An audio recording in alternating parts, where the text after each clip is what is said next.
Hi friends, welcome to Grad Me. We are back with another important lecture from your SEBI Grade A, and this lecture is in continuation with the lecture that you have already seen in our YouTube channel and in the paid course. This is regarding rules of debit and credit. Right, so let's move forward and let us see the syllabus first and understand how this lecture is relevant to your syllabus. So we have done this one. This is already in the YouTube channel. Now we are doing accounting standard. Okay, so one lecture is done for the accounting lecture, and this lecture is regarding rules of debit and credit.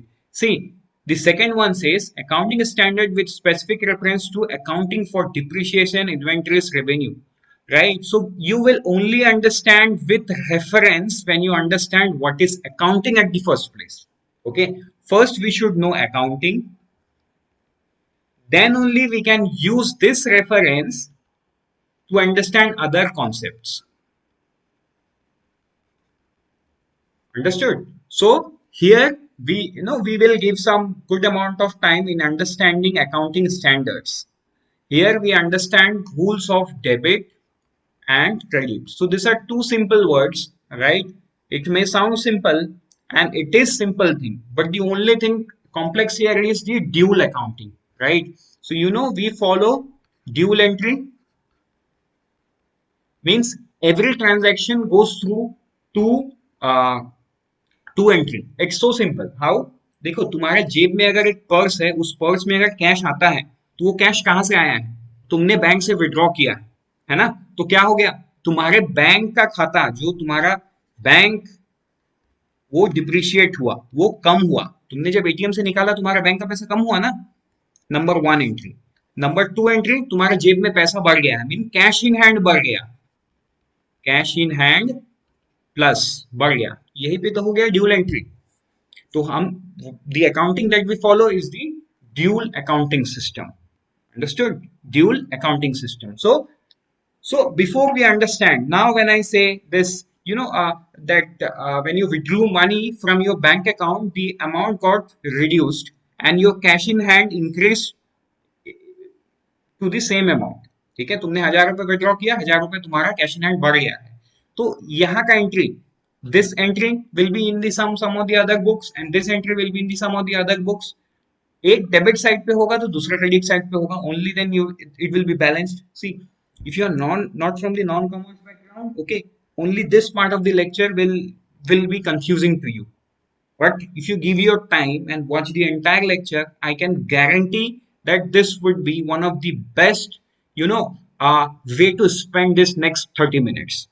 And I can guarantee that if it doesn't happen, please do mention it in the comment section. No, you were wrong, right? So we have that amount of uh, confidence in this lecture, that in one lecture, if you watch it twice and thrice, specifically for non-commerce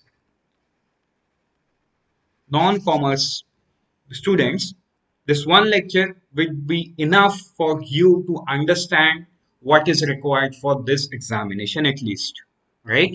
So I'm not telling that you will be a pro in doing balance sheet, you will be pro in doing cost accounting and all. We are not learning things for the BCom, we are not learning things for the MBA, we are not learning things for the chartered accountancy. We are learning things for the SEBI grading, right? So considering that, this lecture would be enough to understand what is the rules of debit and credit. Look, uh, there are multiple, there are multiple ways to interpret the rules, right? बहुत सारा तरीका है. So specifically we have used NCERT technique, right? The technique that has been used in NCERT, we have used this. We have used that for this particular lecture. But if you follow, yes, there is no denying the fact that you won't follow lectures from the, from the other sources in the YouTube.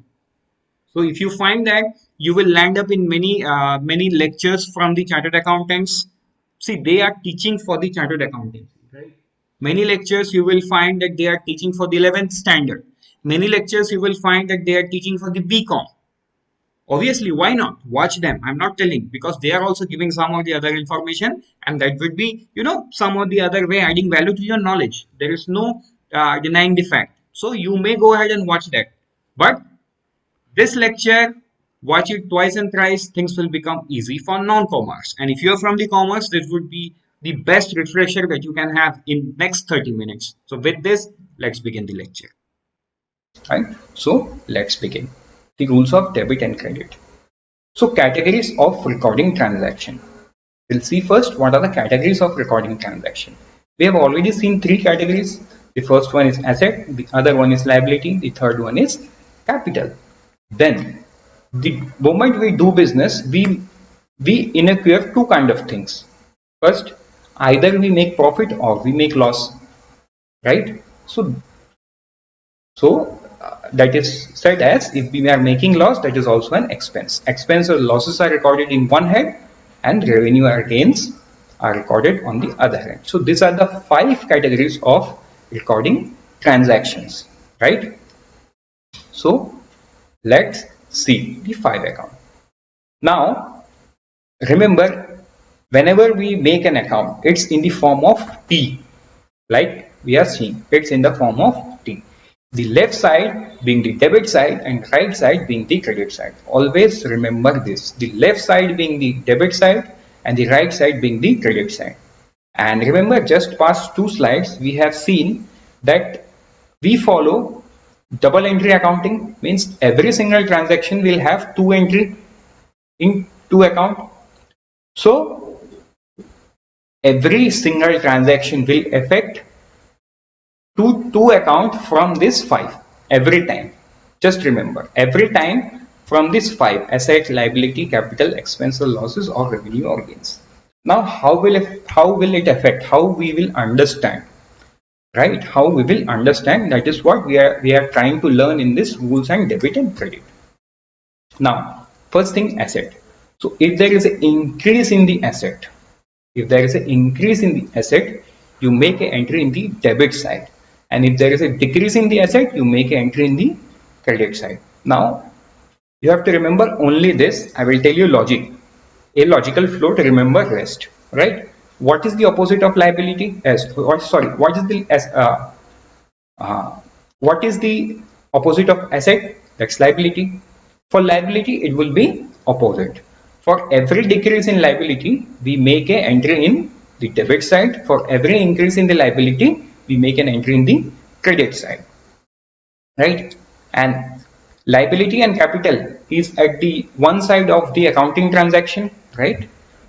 Sorry, accounting equation. L plus C. This is at the one side. So what rules we are following for liability, we will follow for capital as well. If there is a decrease in the capital, we'll make an entry in the debit side. If there is an increase in the capital, we will make an entry in the credit side.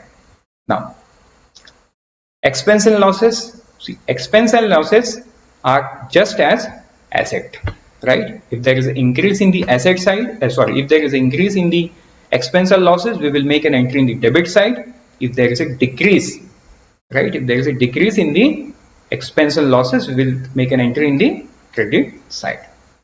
Now, opposite of expense and losses is revenue and gain. So that will be this. So every time there is a decrease in the revenue or gain, we will make an entry in the debit side. Every time there is an increase in the revenue and gains, we will make an entry in the credit side. Right? So you see, only for asset account and expense and loss account, we will make an entry in the debit side if there is an increase, and if there is a decrease, we will make an entry in the credit side. For rest, it's just opposite. For liability, capital, and revenue and gains, we will make an entry in the debit side only when there is a decrease, and we'll make an entry in the credit side only when there is a increase. Right? I hope who are not from the accounting background will find it a bit confusing, but yes, examples are coming that will make things easier for you. Now, we'll bring out the same example as we have already seen, right? And we'll try to plot a balance sheet out of it. So, Rohit started business with a capital of 5 lakh rupees. So let us analyze this transaction. This is Rohit. Oh, how sad he looks. He's starting a business, right? He thinks, I have rupees 5 lakh rupees at my disposal out of my saving. So I think I should start a business. This is what Rohit thought. And he pulled out 5 lakh rupees from his saving account and he invested in a business. Okay, now his business has a picture. See the red color building. Now, so how will this amount reflect in different accounts of transaction? I told you every single transaction will affect at least two accounts. So let's see. The first, incoming of capital into the business. So capital is increasing, right? Incoming capital is increasing from 0 to 5 lakh rupees, and asset of the company is also increasing, right? Asset of the company, because this 5 lakh rupees is the asset. Okay. So in the capital account, what we have seen, when we see an increase in the capital account, we make an entry in the credit side, that we did, and in the cash account, this cash account is asset. When there is an increase in the asset account or the cash account, we make an entry in the debit side. So what we see is debit equal to credit. 5 lakh is equal to 5 lakh rupees. Now you are understanding little bit that every single transaction, how it's affect to account. We will see in the next line as well. Open the bank account with an amount of 4,80,000 rupees, right? Let us analyze this transaction. Again, this is Rohit. He deposits 4,80,000 rupees to the bank. Now see, the moment this happens, there will be effect in the cash account. How? Cash remaining with the business is 20,000 because he is only depositing 4,80,000 out of 5 lakh rupees. So cash remaining with the business will be 20,000 rupees. Now, the first thing that is going to happen is cash in hand will decrease. Obviously, cash in hand will decrease from 5 lakh rupees to 20,000 rupees, and cash at bank will increase from 0 to 4,80,000 rupees, right? And let's see. So this cash account is an asset account. This bank account is also an asset account, right? So when there is an increase in the asset account, we make an entry in the debit side. But in our case, what has happened is cash has decreased, right? Decreased 4,80,000 rupees. So we made an entry in the credit side. And the cash at the bank has increased from 0 to 4,80,000 rupees. So credit equal to debit, right? 4,80,000 equal to 4,80,000 rupees, right? So now you got my point, how one single transaction affects multiple account. Okay. Number 3, bought furniture for rupees 60,000 and issued check for the same, right? Let us analyze this transaction. Again, this is Rahul. He bought furniture. Oh, his furniture looks beautiful. Okay. He bought a furniture for rupees 60,000 rupees. Now what is this furniture? This is an asset. So the kind of effect we will see is furniture account is an asset and will add up to the asset account. Means asset is increasing. Check will decrease the cash from the bank account. On the other hand, bank account, which is also a asset, will come down. Let's see how we will make an entry. So this is furniture account. This is also asset, right? Bank account. This is also an asset. So the moment we bought a furniture, our asset has increased. So we make an entry in the debit side, right? And the moment we paid it through check, our cash at bank has decreased by rupees 60,000. So when there is a decrease in the asset, we make an entry on the credit side, right? So again, this single transaction, we see two transactions, one at credit side, one at debit side, and both are equal. Hope things are getting clear now. Let's see number 4.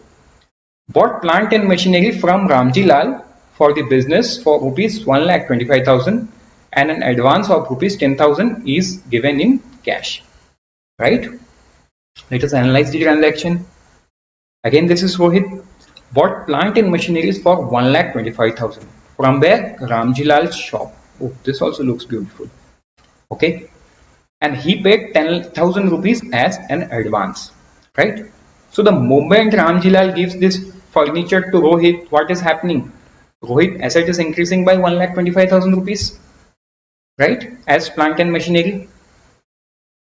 And since he has only paid rupees 10,000 rupees, the rest is an obligation for Rohit to pay back to Ramjilal. Means this is a liability for Rohit. This is a liability, and that's an asset for Ramjilal, right? So what are the things happening? Plant and machinery is an asset will add up to asset account that we have learned. Cash decreased by rupees 10,000. The cash in hand was rupees 20,000, right? From there he has paid 10,000, means there is a decrease by rupees 10,000. Liability increased by 1,15,000 towards Ramjilal's account. Yes, because he has to repay it back sometime in future. Let's see the kind of effect we will see in the account. What is plant and machinery account? This is asset account. So when there is an increase in the asset account, we make an entry in the debit side of the balance sheet, right?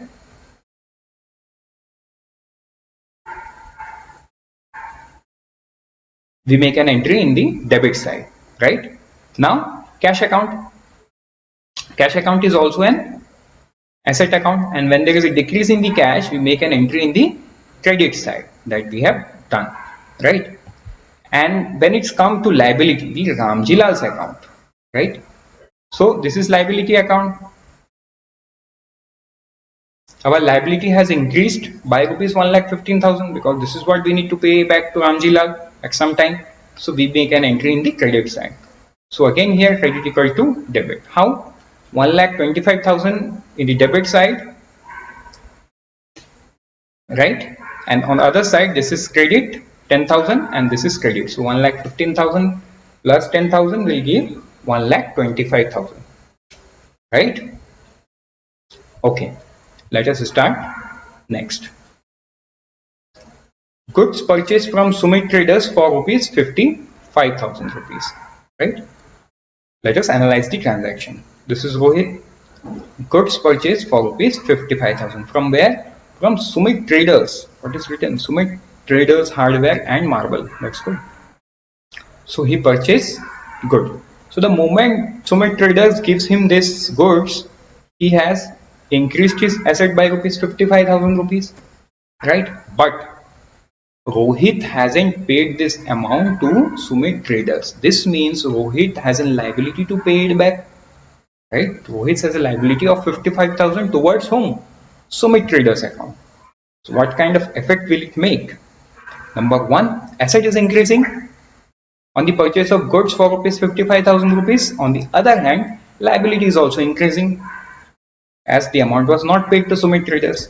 So this will be your, what is purchase account? Purchase is asset account. What is Sumit Traders account? Liability account, right? So when there is an increase in the purchase account, we make entry in the debit side that we have already made, and then there is an increase in the liability, we make an entry in the credit side. Again we see that debit side equal to credit side, right? Okay, now let's see the next. The next is goods costing rupees 25,000 sold to Rajni Enterprise for rupees 35,000. So let us analyze this transaction. This is Rohit once again. Goods sold for rupees 35,000. To whom?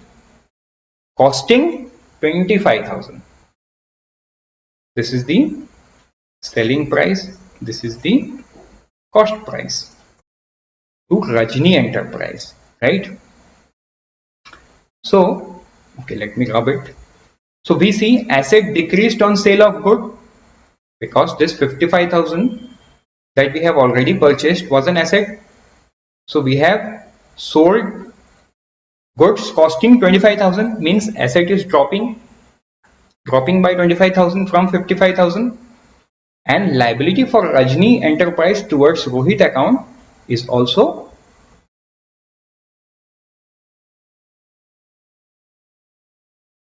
increasing? Because Rajni Enterprise haven't paid to Rohit. Okay, so asset for Rohit here is increasing, right? Now let's see. Revenue increased on the sale of good. This will be headed in the capital account, right? Next, asset increased on goods sold on credit to Rajni Enterprise and he became sundry debtors. Profit of rupees 10,000. So what kind of effect we will see? We will see that revenue increased on the sale of good. This will be in the revenue account.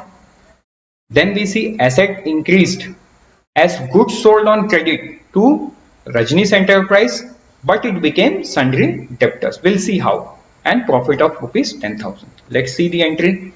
What is the sale account? This sale is a revenue account. When there is an increase in the revenue, we make an entry in the credit side, right? And what is Rajni's account? Rajni's account is a asset account, because this is what he is supposed to get. Who? Rohit, right? And when there is an increase in the asset account, we make an entry in the debit side. And this 10,000 rupees of profit is recorded in the capital account. Now, let's see number 7. Paid the monthly store rent of 2,500 in cash.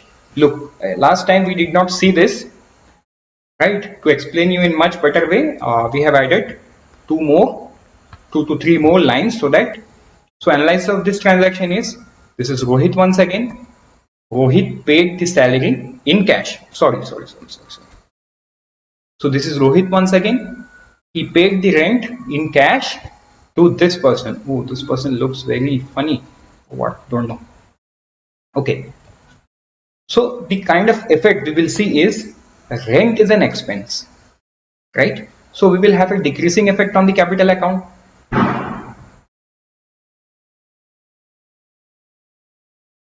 Right? And on the other hand, cash is decreasing as rent is paid in cash. What is rent account? Rent is a capital account. And what is cash account? It's an asset account, right? So cash is decreasing as rent. So when the cash decrease, when the asset decrease, we make an entry in the credit side, right? And when the rent decrease, we make an entry in the debit side, right?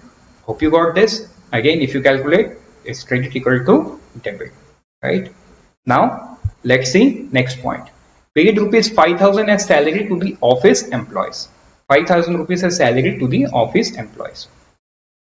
See, nothing is written if this is paid in cash or paid by check. If nothing is written, we'll assume that it is paid in cash, right? Analysis of this transaction.